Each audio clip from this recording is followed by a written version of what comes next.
আসসালামু আলাইকুম রহমতুল্লাহি ওবরকাতুহ। প্রিয় দর্শক, আশা করি আপনারা সকলেই সবাই ভালো আছেন। আলহামদুলিল্লাহ, এই মুহূর্তে আমরাও ভালো আছি।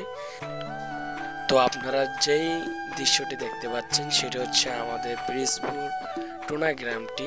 তো আমরা আজকে আমাদের টুনা গ্রামটি ঘুরে দেখব, সেই সাথে আপনারাও দেখবেন আমাদের সাথে। তো ভিডিওটা যদি আপনাদের কাছে যদি ভালো লেগে থাকে তাহলে লাইক করুন এবং শেয়ার করতে ভুলবেন না, এবং যারা আমাদের চ্যানেলটি সাবস্ক্রাইব করেন না তারা অবশ্যই সাবস্ক্রাইব করে আমাদের সাথেই থাকুন। মূলত আমরা বাসা থেকে বের হয়ে আমরা চরিশা বাজারের দিকে যাচ্ছি।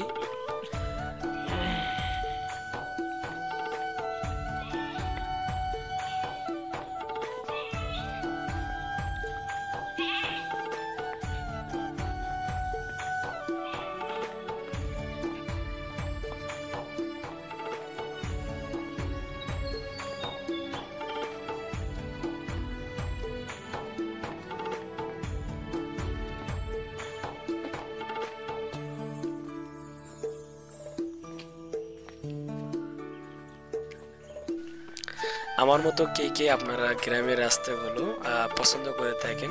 যেহেতু গ্রামের রাস্তাগুলো একটু আঁকা বাঁকা হয়ে থাকে, তো সেক্ষেত্রে কিন্তু দেখতে অনেক দূর থেকে আরো সুন্দর লাগে, যেমনটা আমার কাছে খুব ভালো লাগে।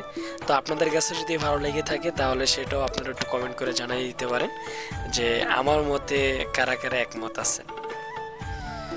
তো এখন আমরা যে দৃশ্যটি দেখতে পাচ্ছি সেটি হচ্ছে অসাধারণ একটা দৃশ্য, যে এখানে না আসলে বোঝাই যায় না। দুই পাশে রাস্তা, মাঝখানে একটা ধরতে গেলে খাল, কিন্তু এই খালটা আপনার বড় বড় নদীর সাথে জয়েন করা। তো যারা পিরোজপুরে এসেছেন, যারা হুলারহাট, ভান্ডারিয়া এই সব জায়গায় যারা গিয়েছেন, তো আপনারা জানেন যে বড় বড় নদী, ওই নদীর সাথে আমাদের এই খালের সাথে খুব সম্পর্ক। এবং অনেক সময় জোয়ার হয়, আবার পানি কমে বাড়ে, কিন্তু বেশিরভাগ পানিই থাকে, খুব কম সময়ে পানি কম থাকে। তো এই দৃশ্যটি আর কি আমার কাছে খুবই ভালো লাগে, যার কারণে দৃশ্যটি ক্যামেরা বন্দি করে রাখলাম সাথে আপনাদেরকে দেখানোর উদ্দেশ্যেই।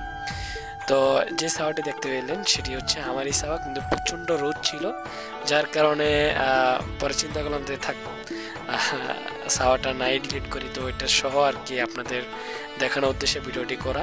তো আপনারা দেখতেই পাচ্ছেন যে প্রচণ্ড রোদ, তারপরেও কিন্তু আমি ভিডিও করে যাচ্ছি, ভালো লাগে তার জন্য, স্মৃতি হিসেবে রাখার জন্য। তো এই যে গ্রামের যে রাস্তাগুলো দেখতে পাচ্ছেন, এক পাশে খাল আর এক পাশে হচ্ছে আপনার ধান ক্ষেত বা ধান যে কোনো চাষবাস করে, মূলত এখানে ধান লাগানো হয় সম্ভবত। তো আমি ওই সময় দেখিও নেই, জানিও না, কিন্তু মাঠের মতো দেখতে দেখা যায়, তার জন্য আর কি বললাম, অথবা চাষ করতেই পারে। আর এই খালের ওই পাশে হচ্ছে আমার শ্বশুর বাড়ি।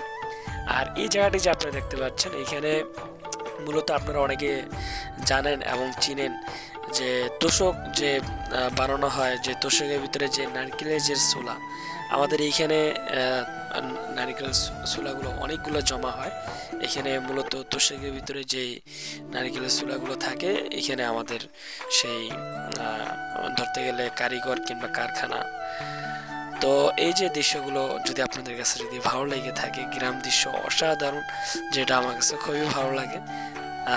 আমার মতো অনেকেই আছেন যে আপনারাও গ্রাম দৃশ্যগুলো আপনাদের কাছেও ভালো লাগে, তার জন্য আর কি ভিডিওটি করে রাখা এবং আপনাদেরকে দেখানোর উদ্দেশ্যে, এবং মূলত আমার কাছেও খুব পছন্দ, তার জন্য আর কি আমার ইউটিউব চ্যানেলে আর কি আপলোড করে রেখে দিলাম। যদি আল্লাহ তাআলা হায়াতে বাঁচিয়ে রাখে তাহলে এটা সারা জীবনের জন্য থাকবে ইনশাল্লাহ। আজকের ভিডিও আমাদের এই পর্যন্তই। সকলে সুস্থ থাকুন, ভালো থাকুন। পরবর্তীতে আবার দেখা হবে অন্য একটা ভিডিও নিয়ে।